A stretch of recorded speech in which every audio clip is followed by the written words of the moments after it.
patriotism, faith, national unity, education, fiscal responsibility, civility, the values that define America. Fascinating stories and talks from America-loving patriots dedicated to preserving freedom, opportunity, and justice. Welcome to the Friends and Fellow Citizens podcast.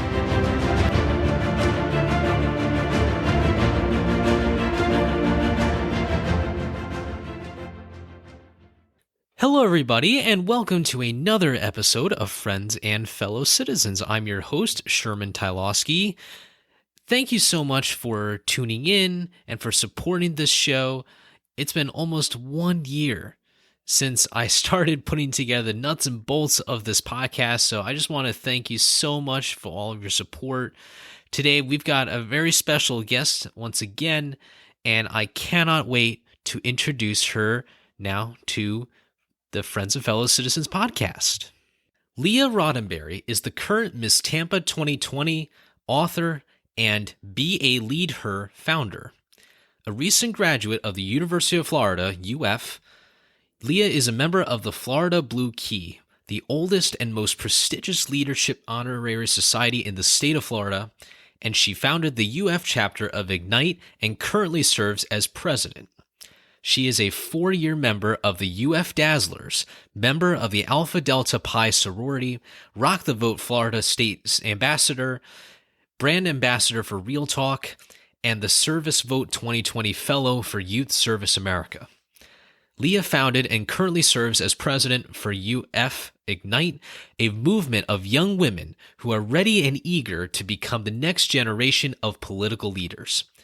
Leah is the author of Leah Goes to Washington, a children's book meant to inspire elementary-aged children, especially young girls, to learn about civics in a fun and interactive way. Leah served as Miss Florida's Outstanding Teen in 2013 and 2015, and currently serves as Miss Tampa 2020-2021, where she uses her title to volunteer for female-oriented organizations and community hospitals. Leah, thank you so much for coming onto the show. Absolutely, Sherman. Thank you so much for having me. I'm really excited to be here and to chat with you. Likewise. Well, let's get right into it, shall we? I read about your profile, and it's really, really amazing. I mean, you are a true leader with a lot of confidence and professionalism and knowledge. When you were younger, though, you struggled a bit with self-confidence, and I really found this very interesting, especially how you have acquired all these skills throughout your time, throughout your career. Could you share with us a little bit about how you built your self-confidence and how you got to where you are today? Absolutely. Thank you for asking me about that. So I am the youngest of 5 children. So very large family. And I feel like growing up, I always had my siblings or someone older than me to speak for me. So as a young girl, I was very shy and I really followed the lead of others. I ultimately lacked the confidence to stand in my own light and be who I wanted to be. And I really was so scared of what everyone else would think of me. I mean, I steered clear of anything that would require me to use my voice or share my opinion. And I remember even in class, even through up until high school, that I would be so scared to even raise my hand in class because I was fearful of what if I said the wrong thing? What are my peers going to think of me? All of these things that ultimately held me back, and it made me miss out on multiple opportunities. And I really did not want to take any risks for fear of disappointment or judgment or letting people down because I would fail. And at the end of the day, I believed words that I wasn't good enough, or maybe I didn't measure up in some way. And I think all of us can relate to that in some point in our own lives. And while I felt alone, the reality is 7 in 10 girls believe that they're not good enough or don't measure up. Luckily, I had family that consistently helped me and supported me. And really pushed me out of my comfort zone sometimes when I didn't want to be pushed, but it allowed me to try different things and grow my perspectives. And I'm really, really appreciative that they were there for me. But at the end of the day, not everyone has that support or the family that can push them outside of their comfort zones. So this inspired me to take action and to help others build the confidence that they need in order to find their voices and take on their dreams and become leaders in their own lives and their communities. Fantastic. Now, what are some things that you think are most important when it comes to a support system? Basically your family, your friends, your acquaintances, anyone who supports you. What are some things that you really got out of your support system? Absolutely. So when I think of my support system, I think about the people that have been there with me through the ups, but more importantly, through the downs, through the times when I didn't believe in myself, or I said, oh, I'm giving up, or I just can't do this anymore. And they pushed me and were always there to help me throughout the struggles, through the adversity and through the obstacles. And they were there to make sure that I was able to achieve my goals and really were there for me day in and day out. And something important that I really appreciate are the people that can make me laugh and make me smile through those days. So always having some friends there for you that can put a smile on your face is really important for me.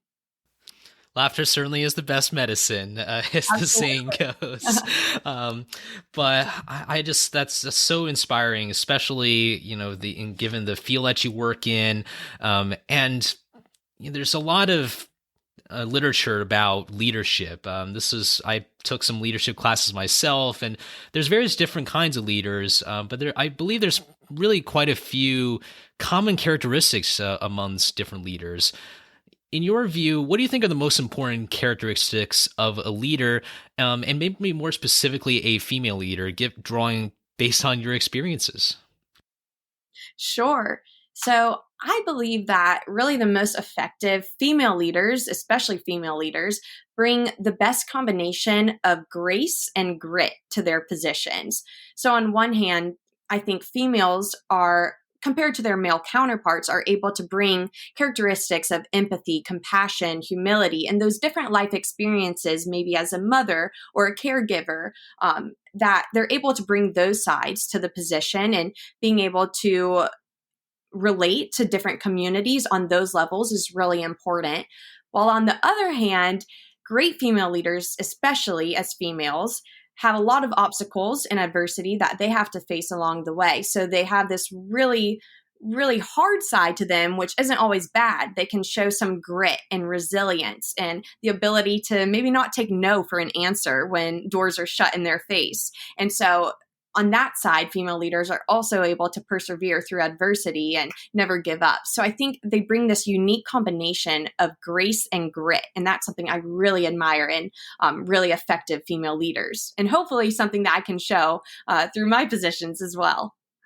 Absolutely. Now, I want to come back to you for a second here. I mean, Sure. let's imagine that you're a leader, a part of a team. What are some things that you would do to meet, let's say, new team members, as a new leader, in whatever capacity you can think of? But just maybe some of the things that you would do first as a leader to not only be the best leader, best version of yourself in that situation, but also show that leaders and followers really have to be part of the same unit, as you could probably imagine. Absolutely. I think a big thing is meeting people where they are. So, learning about their backgrounds, their perspectives, and actively listening to them is so important. It can be really easy as a leader to push your goals and your mission onto the team, but it's really important to engage your community, build that support system within one another so that everyone feels like they are part of the same team and you have the common goal, and actively listening to what they want to see done and getting their perspectives so that they feel that they are actively engaging in that community. It's really important to make sure everyone is on board and their voices are being heard. You would make a really good field director for a campaign or for someone here just down a few blocks away from here on Capitol Hill. Well, thank you. I'll take note of that. um, I want to now turn to your social impact initiative, which is Be a Lead Her, Igniting the Spark Within. I love the play on word, by the way. I think it's so clever. You should trademark Well, it one day. I hope so. I just like to ask a little bit about kind of how you came up with this initiative. Now, on this podcast, we've actually had guests on from Miss America, and what's really interesting, I can't emphasize this enough, but it's really just the level of professionalism and the leadership and the eloquence, I think, from the guests that we've had so far, because it requires a lot of hard work, as you can probably attest to, and something that a lot of us really will never understand because we've never been a part of it. But how did you get to the social impact initiative, and maybe some of the things that you're working on now to grow and expand it?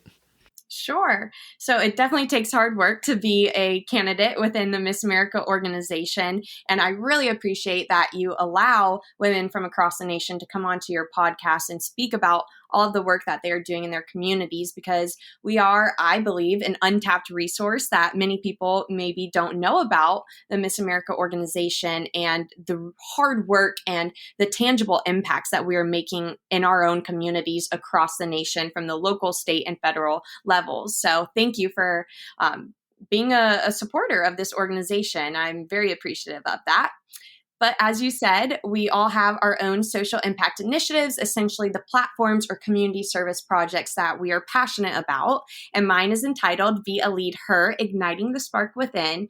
And it's really based on my life experiences, lacking that self-esteem from a young age, and then realizing that I had to believe in myself and my own potential to obtain all of the opportunities that I wanted to achieve, and to do those confidently. So my social impact initiative, it works to engage, empower, encourage, and equip young women to use their voices, cultivate their passions, and confidently pursue their dreams to become leaders in their own lives and their communities.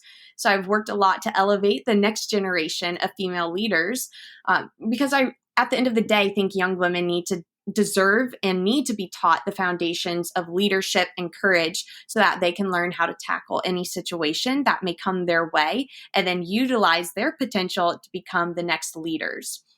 And so one of the ways that I've done this recently is by writing my book, Leah Goes to Washington, which aims to inspire elementary age children, especially females, to learn about civics in a fun and interactive way.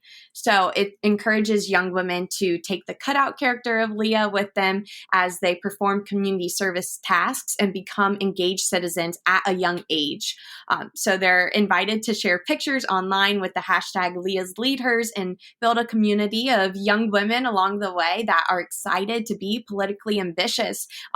At a young age. I think it's so important that we start at the young age to teach young girls that they can be involved and they can have high ambitions and unapologetically pursue them.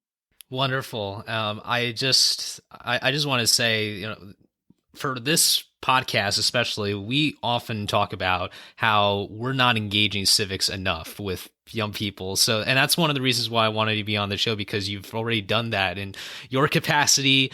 And I really just want to emphasize how important that is. So happy that you highlighted that. Now, throughout your journey, creating this initiative and growing it, what are some of the challenges that you have found in terms? I mean, you mentioned earlier about how in terms of the characteristics of a female leader, there are unique challenges, right? So how did you address some of those challenges that you found that's found in female leaders, and be able to get more women involved in leadership? Sure, there absolutely has been adversity and obstacles, just like any other female trying to pursue her dreams. I faced criticism. I faced, if you want to call them haters, along the way that maybe don't always believe in you or are happy when you achieve your goals. And unfortunately, I think that's life, and we're always going to encounter that. But it's how we react, and being able to know your self-worth and your confidence and not letting that drag you down at the end of the day. So finding that close-knit support system that will lift you up throughout every obstacle is really important. And then also being able to reach out to your community and not letting your own self doubt stop you from pursuing your dream. So, as I mentioned before, it took me a long time to realize that I was worth it and that I could utilize my potential to really achieve all of my goals. But not only that, I could bring other women with me along the way. So, I would say one of my obstacles was overcoming the self doubt and the criticism and the haters and all of the negativity. And don't let that drown out all of the hard work that you have put in and stop you from pursuing your dreams. Excellent. Now let's turn a bit to your story now. Tell us your Miss Florida story, how you got into the organization, a little bit about what the organization means to you, and how this journey, because we often think about the journey, not just the goal, obviously, how that has contributed to the leader you are. Oh, it has definitely been a journey. I can say that. I am not the 4-year-old girl that I was when I first found out about Miss America. I am a completely different person, and it's thanks to everything that I have learned throughout this journey. So I like to say my favorite holiday growing up was what I would call Miss America Day. And it's the day that I awaited all year when the Miss America competition happened. When I was 4 years old is when I really started this holiday in our household. And my mom, my two older sisters, and I, we'd put on our pajamas, pop the popcorn, and start picking out our favorite states that we wanted to win Miss America. But throughout the journey, I've learned that it's a lot more than a one-night competition. So most people don't know that Miss America is the largest provider of scholarships to young women in the world, which is an incredible feat. I'm very thankful for it. One of the main reasons that I'm part of this organization, and my parents are also very thankful for that aspect as well. But when I turned 6, I was able to participate in the Sunshine Princess program here in the state of Florida. Miss Florida holds a mentorship program in which the candidates mentor young women ages 6 through 12. And so each year I continue to participate from that. And little Leah would watch the competition with bright eyes and watch the amazing women grace the stage with poise and intelligence and eloquence. And I knew that one day I wanted to be Miss Florida and go to Miss America. And so when I turned 13, I was finally able to compete in the teen version of Miss America's Outstanding Teen. It's the younger sister to Miss America for ages 13 to 17. And so long story short, I had the incredible opportunity to serve as Miss Florida's Outstanding Teen, not once, but twice, both in 2013 and 2015. That's the only time in history of the organization that happened. But I had an incredible time. I traveled over 20,000 miles and served over 500 appearances in my role as Miss Florida's Outstanding Teen, really educating people on the organization and all of my endeavors and the hard work that goes into being a candidate in this system. So I knew after that opportunity, I was going to compete for Miss Florida. So fast forward back in 2019, I was able to become Miss University of Florida, which was the best time representing the Gator Nation and my university, and really, really was able to meet incredible people and an alumni with just such neat opportunities in that community. I was humbled to be named first runner-up to Miss Florida, which I was not expecting at all, and I left that year competing with $9,000 of scholarship.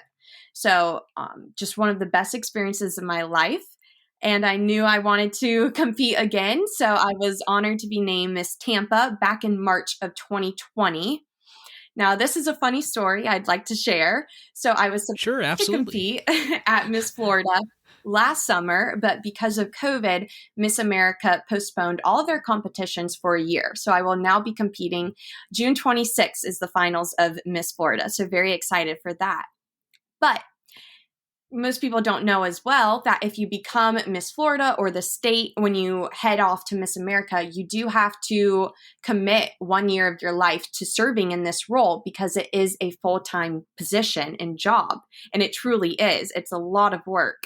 So if I won back when I was crowned Miss Tampa and became Miss Florida, I would have had to defer my school for a year and stop my undergraduate career and not finish out my senior year of college. And I knew that would kind of interrupt things. And I was willing to do it for sure for the job of Miss Florida, but it really would put a pause on my trajectory throughout college. And so I was telling my family, I just wish there was some reason that the organization would postpone the competition for 1 year. That's all I need so I can graduate college and really have the great timing that I'm looking for. And they're just like, there's no reason that they would postpone the competition. Nothing in the history has ever made them postpone it for a year. And little did we know a pandemic would break out, and here we are Wow. Oh today. my goodness. So that's my funny story with the timing of my journey throughout this competition.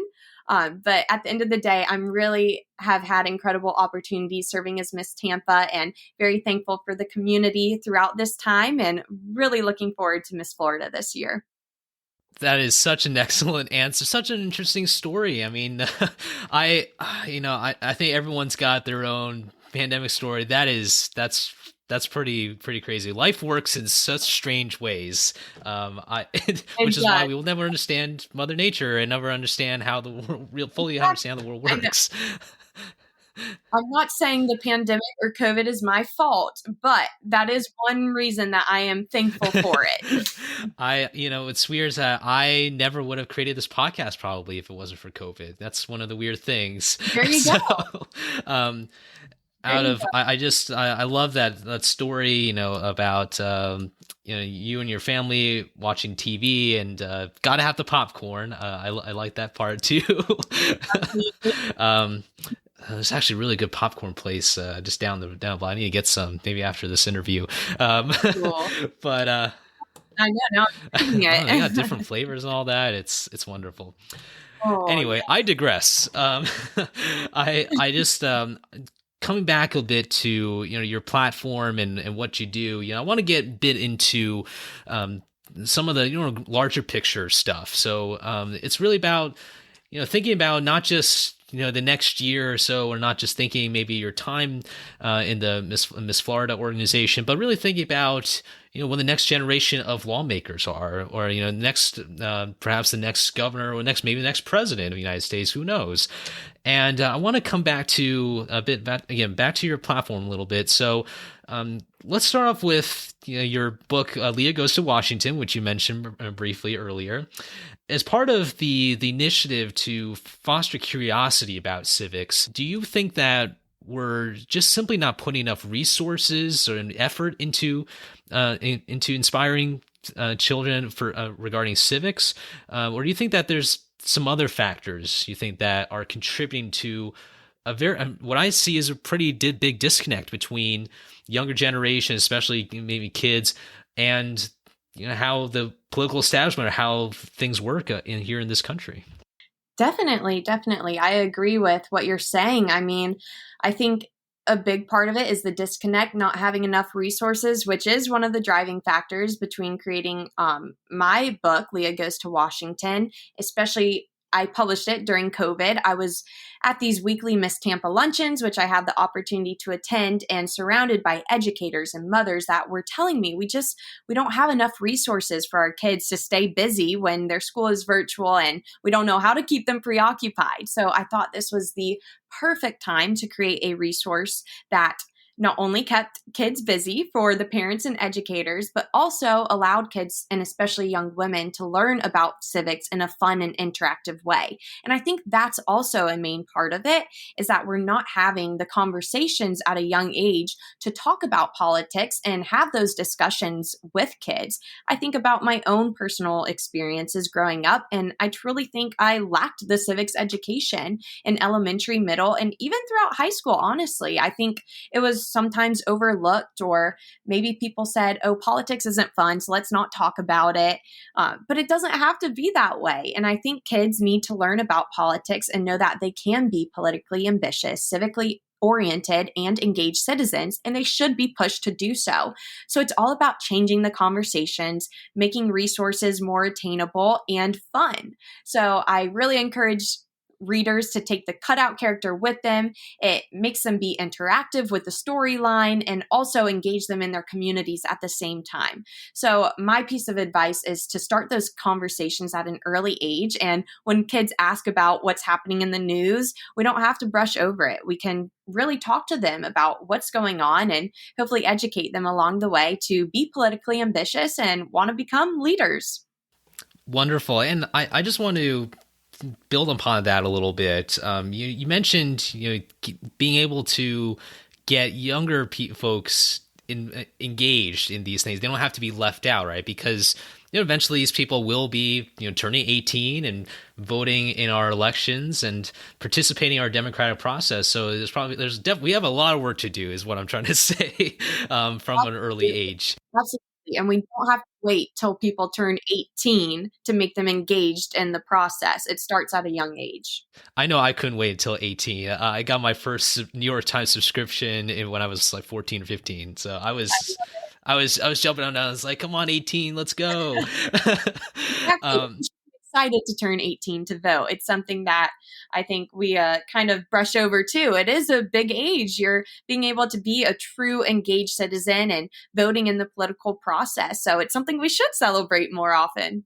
And I want to build upon that a little bit and really focus on some of the aspects of civics. One of the things that there's so many aspects of civics that we really need to push on. But one thing that I found is really lacking, and I'm curious to know about your point of view too, which is the idea that we live in a federal republic. And the reason why I emphasize that is because we do hear a lot about what happens at a national level. Just so much attention is in that building that's just a few blocks away from where I am. But then there's all the things that are happening in the state level. In your state, for example, there's a lot happening in Tallahassee. There's a lot of things happening in my home state in California, in a place called Sacramento. But then there's even the more local areas. So I mentioned before our show today, or our interview today, that my family is down in the St. Pete area. There's also a lot happening in Pinellas County too, maybe even the city or town level. So what do you think of the pushes that we see in various different capacities for younger people to maybe engage more in local and state events rather than just national events? What do you think of that advocacy as we're seeing in this country? Oh, it's not only important, but it's necessary that people learn that politics is not just what you see on the national news. It's not just what you see happening on Capitol Hill or with the presidency, with the senators. It's what's happening in your backyards. That's what's really affecting your day-to-day life. So we need to change our narratives from focusing on the presidency and what's happening on Capitol Hill. While obviously extremely important, it's more so to know what's happening in your backyard. How is this going to affect how I get to work? How is this going to affect what I have to pay in taxes? How is this going to affect my family or my own life?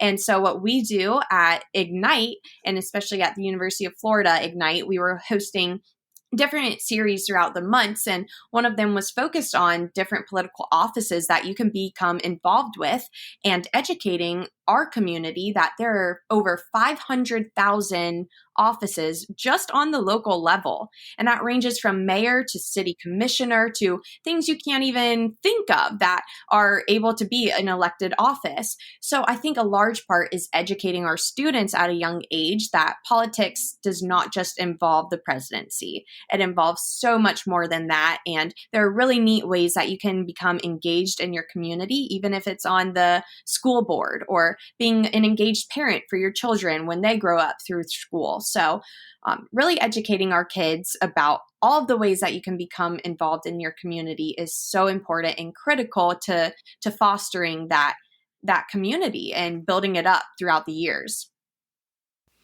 Now, when you were president of UF Ignite, what were your top initiatives in terms of bringing these kinds of ideas that you mentioned to your campus and maybe to the maybe larger Gainesville area?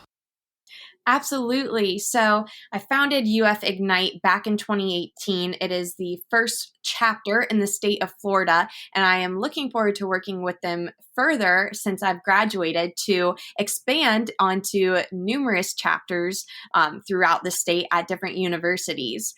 But we did a lot of work on the campus and in the community. So one of the things was holding a Zoom meeting or an in-person meeting before COVID every month with different speakers so that young women could learn from influential speakers, hear their stories, and see the different ways that they can get involved at all different levels.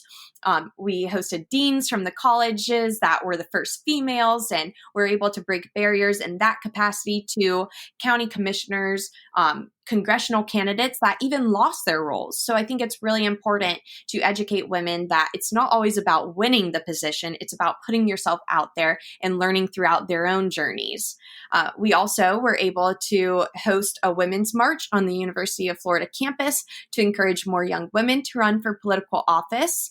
And then we did partner with Girls Place, which is a local organization that grows strong girls at a young age in the Gainesville community. So we hosted a Galentine's event to boost self-confidence and self-love around Valentine's Day. And then we also were really excited this year. We created and founded the annual Ignite Your Spark Scholarship for Girls Place. So each year we will fundraise a certain amount of money to give back to them, to go to a young girl that is demonstrating leadership potential and might need a little assistance throughout the way. And then additionally, on the policy side, we authored a resolution through the University of Florida Senate that I authored and it passed, which honored the progress for women throughout Women's History Month in March. So we've done a lot of work, and I am looking forward to seeing all of the ways that they continue to inspire young women on campus and in the community throughout the years. Excellent. Wow. You are incredibly busy. As I was reading through the bio, I'm like, I have 24 hours in a day. Maybe she got a bonus somehow. I did. There seems to never be enough hours in the day, but there's a lot of work to be done, and I'm just happy to do it. I could use a few more hours in a day. We can do a trade or something. Yeah, no. I usually am running off of caffeine and adrenaline, so that's what I like to tell people. That's what gets me through. Very good. What you just said, all the things that you're doing, it's really incredible, especially in a campus level where, there's, you can be swamped with studies and all kinds of things. And I just want to commend you so much for being able to not only hit the books, but also hit the road on all these projects that you're doing. It's pretty remarkable. I appreciate that a lot. It definitely is not easy. And I like to say a lot of people don't see the behind the scenes work that goes into it. So it is a lot of work, a big time commitment, but it is definitely worth it to make tangible impacts. Now, as if you weren't busy enough, what are some other projects that you believe are really valuable, especially tying in your social impact initiative, your platform as your work for the Ignite organization? Anything else you want to add as in terms of projects that you truly believe are close to your heart and close to your community? Absolutely. So I love anything that allows me to connect with people from all walks of life and all backgrounds. Something that I have learned along the way is that I'm able to broaden my perspectives when I meet people with different perspectives. So I think a big part of the work that I do is engaging with people from all walks of life. And at the same time, I'm able to educate as many people as possible about my work, my endeavors, and the Miss America organization. My heart really connects with anything where I can mentor young girls. So I love speaking to girls' organizations and reading my book or simply having talks about any issues that they're facing and the day-to-day struggles and how to build up their self-esteem through sharing my short story and my words of advice for them, because you really never know how a simple smile can impact someone's life. But I've stayed really, really busy with different community service endeavors, and one of my really fun ones this year was serving as a Tampa Bay champion for Best Buddies in Tampa Bay and being able to connect with now one of my good friends, Dana, and just serving through that role, it was really neat and really, really important to focus on diversity and inclusion for people from all walks of life and all backgrounds is really important today. So that's something that I'm super passionate about and looking forward to getting more involved in. Wonderful. Now, as we were discussing earlier about, political leadership and a little bit about kind of getting involved in current events. So what are your hopes and vision for future female political leaders in America? What do you see coming up in the next maybe 5, 10, 20 years on, maybe even longer? How do you see that coming? Sure. So I am very passionate, if you couldn't tell already, about building up the next generation of leaders. So my hope is that I can see some of the young women that I've mentored throughout the years running for student council in their middle school or getting engaged in their communities and serving on boards, whatnot. And my hope for the long-term future is that we reach a day where we no longer have to almost celebrate women in political office because it's such a rarity, but we can normalize women in politics. And young women don't have to wonder if they can serve in a role because they will see a woman that looks like them in that role. And they know that they can be represented through that and that they can pursue their dreams confidently. So I think it's important that we start changing the narrative that women can be wherever they want to be, and that includes the House or the House of Representatives. Fantastic. And I can tell you there's quite a few role models in Congress. Certainly, we've seen a record number of women being elected to office. So I can absolutely attest to that. There's a lot of, and I say this in a very positive way, a lot of boss ladies out there, which is great because it gets us men motivated too to work hard and to do what is right, for the larger good of the country. Absolutely. Right. I want to now just really tie it into something a bit larger and something that I think concerns yourself and myself and the listeners out there, and to all those who live part of this great country. That really is the state of our political climate. We often see everything from clashes on the streets, whether it's on Constitution Avenue or it's a Twitter spat between two members of Congress. I mean, there's a lot of things that are happening. I understand there's a lot to take in, but we're seeing a lot of very concerning trends in terms of how people are behaving, and realizing that it's really strange how, at least when I was younger, I always learned that if you can't say something nice, don't say anything at all. Kind of not really a thing in social media. But what do you think are some of the bigger challenges that you see in today's political climate in 2021? Oh, it is so unfortunate, some of the things that we're seeing in the news, or how the people that we trust to lead us throughout the nation are engaging with one another. Honestly, it's frustrating to see that. But I really do believe that the polarization among our leaders and our political parties is what's creating a lot of disagreement. And it's something that doesn't need to be happening. It's really unnecessary. I like to say politics is similar to a marriage or a relationship. It takes hard work, compromise, and sometimes that means sacrificing things that you're willing to sacrifice in order to make someone else happy along the way. And so I feel like if people treated politics more in that manner as a union rather than a disunion or a disagreement, then a lot of issues could be solved in a healthier way, and we wouldn't be seeing all of the polarization that's happening. And like I said before, I personally feel that I grow more when I listen and understand someone else's point of view, especially when it's different than mine. So I think one of the things that we are lacking in a lot of our political leaders is the willingness to listen to someone else's perspective, especially if it's on the other side or in a different political party. And it's about knowing that just because you think your opinion is right does not mean someone else's opinion is wrong. And if we really want to become the United States of America, that's something we need to learn. And a lot of our political officials and those in elected office need to know that we need to grow by listening to other people's points of view. Well said. Really well said. And this is kind of a follow-up question to this. Now, polarization has a lot of consequences to everybody, but maybe in particular, what are the effects of polarization on the ability for women to become leaders? There's got to be some negative effects on our discourse and the ability for people to speak up and to go for a higher position and go for something bigger themselves. So, do you have any thoughts about that? Absolutely.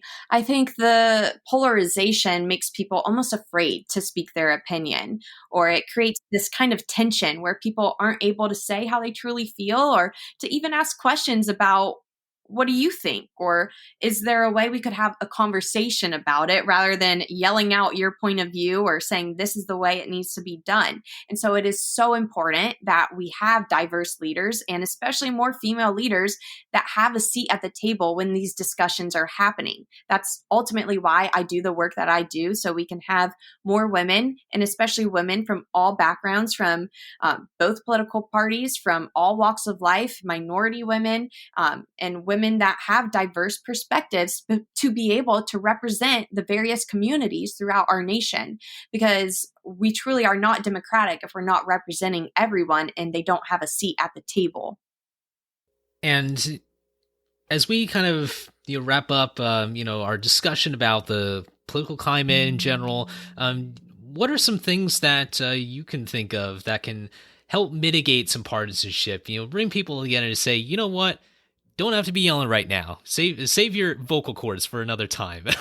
Maybe when you're rooting for the Gators, you can use your vocal cords then. But don't do it now in a debate with so and so. Just any ideas on how we can mitigate this partisanship and have some better conversations with each other? Sure. I know it can be disheartening at times when we're seeing all of these disagreements occurring in the news night after night, and really, really frustrating when we trust these people in office to be doing the right thing or acting in a certain way and they don't. But at the end of the day, I think we need to remember that there's a lot more happening behind the scenes than what we just see on the news or what we may hear from or what we see on social media. And we need to continue to have that strong sense of underlying patriotism and faith that guide us throughout our day to day actions, and know that politics isn't just up to people in office. We all have a role to play. And that's by being an engaged citizen, doing what's right, and serving those around you whenever you can. So this is really the land of opportunities where people come out to live the American dream. And we can still do that if we work together and really, really actively listen to one another, and not always believe that we're right and others are wrong, and be able to understand different points of view. I think that's really what's going to move us forward as a nation. Amen. Amen. I want to now move on to a very unique part of Friends of Fellow Citizens, and something that I did tell you about before. But one of the things that, of course, we do is we always reflect on George Washington's farewell address, and more specifically on the values that I've outlined, which are patriotism, faith, national unity, education, fiscal responsibility, and civility. Those are the things that I picked out of that speech. But if you could tie in maybe one or two of these values that you think are most important and how they apply to our conversation today and some of the things that you're doing, which one or two would you pick and why? Sure. I love this. It's so much fun. And I would say that, as I just really talked about, the patriotism and faith are so important, so that when we are frustrated or maybe we are let down by what we're seeing in politics, or things maybe don't work out the way we want to, we know that we are still in America. It's the land of the free because of the brave. And if we continue to understand that there's a vast number of opportunities and it's limitless, that if one thing doesn't work out or we are frustrated by what we see, still believing in this nation and its people, and still knowing that America is an incredible nation full of opportunities, and staying positive is so important to progress our nation and work together. And also civility is incredibly important, so that we can listen to others and we can work in a civil manner and maybe stop yelling our opinions at one another and start listening to what others have to say. Fantastic. Well, one other thing I also say is because, as you know, George Washington is a founding father. Gotta ask you, I don't know if anyone else has asked you this question, but let me be on the record and say that I hope I will be the first one and only one to ask you this. Number one, who is your favorite founding father, but also who is a favorite female leader in your life? All right. I can assure you that this is the first time anyone has asked me my favorite founding father, but I love the question. They're all there for a reason, so it is hard to choose because they have built up our nation so well. But I do admire James Madison for initiating the three branches of government, the legislative, executive, and judicial branches, and ensuring that they all have checks and balances. So, as I've said before, it's really important that we're able to work with one another in a civil manner, and ensuring that no person or agency within government holds all of the power or the say so. And that's one of the really great aspects of our democracy here in America, is that we do have those checks and balances in place. Now, when it comes to a favorite female leader on the federal scale, I really admire Condoleezza Rice. She was the first African American female Secretary of State, and I love the way that she was diplomatic in her role. She pioneered the policy of transformational diplomacy directed towards expanding the number of responsible democratic governments that were in the world and partnering with those governments to ensure that they were sustainable and respected their people and conducted themselves responsibly within the international system. So I truly just think she worked in a civil and diplomatic way within that role. But also on the local level, as Miss Tampa, I have loved getting to work with Mayor Jane Castor here in Tampa and converse with her at numerous community events. She started out as the first female police chief here in Tampa, so she has a lot of expertise on that side of things before becoming mayor. But at the end of the day, I think she is just a really cool person, and I always want to learn more about her. She's really cool and has an edge to her that I really admire, and she really wants the best for Tampa Bay. Excellent. Now, that's fantastic. James Madison will be proud of that answer. Good. One final question: what is your message to young women who are aspiring to become part of America's future leadership over the many, many years to come? To go for it. If I could tell my younger self anything, it would be to stop worrying about what others thought and really go for it. Step outside of your comfort zone. I'm so proud of myself for stepping outside of my comfort zone because it wasn't easy. But when one door shut, I either found another door to walk through, or maybe I built my own door and walked right through it. So the biggest obstacle that I had to jump over was realizing that it is easy to doubt yourself. But if you have a vision that you truly believe can impact those around you, you need to go for it. So don't let your age be a barrier, and know that you don't have to do it alone. Find your support system. And if you're willing to commit and do the work, then never settle for anything less than you deserve, and never become content. I think that's one of the things that I have learned throughout my process, throughout the Miss America system and being a leader in my community and hopefully bringing women along with me, is that when you achieve your goals, don't stop there. Dream bigger and commit to consistently chasing the next dreams that will open up endless opportunities and possibilities for yourself and your community. That is such a well said message, and as a guy myself, I will say, these kinds of conversations you mentioned, the kinds of work and the kinds of people you get to network. I always say that with the changing times and everything, we want to. It's not about zero sum game where people are kind of canceling each other out or something. I want to grow the pie. Grow how the potential of this country. So I just want to emphasize that I love the message that you're bringing out and the work that you're doing, because this is what we need. We need people of all different backgrounds here in America, of all different walks of life, to come together and to be able to find solutions. Not everyone's going to have all the answers. I certainly don't have all the answers, even as the moderator of these conversations and these episodes. I'm always learning something. And Leah, I've learned a lot from you, even just within a matter of 47 minutes. Maybe you knew all along that I was going to say that, but I just before we conclude, I just want to say thank you so much for coming on to Friends and Fellow Citizens. I want to make sure I won't forget this. I promise, and Leah will hold me accountable if I don't do this soon. But how can people follow you on social media and see how things are going? Whether it's through your time in the Miss Florida organization, Miss America organization, and beyond.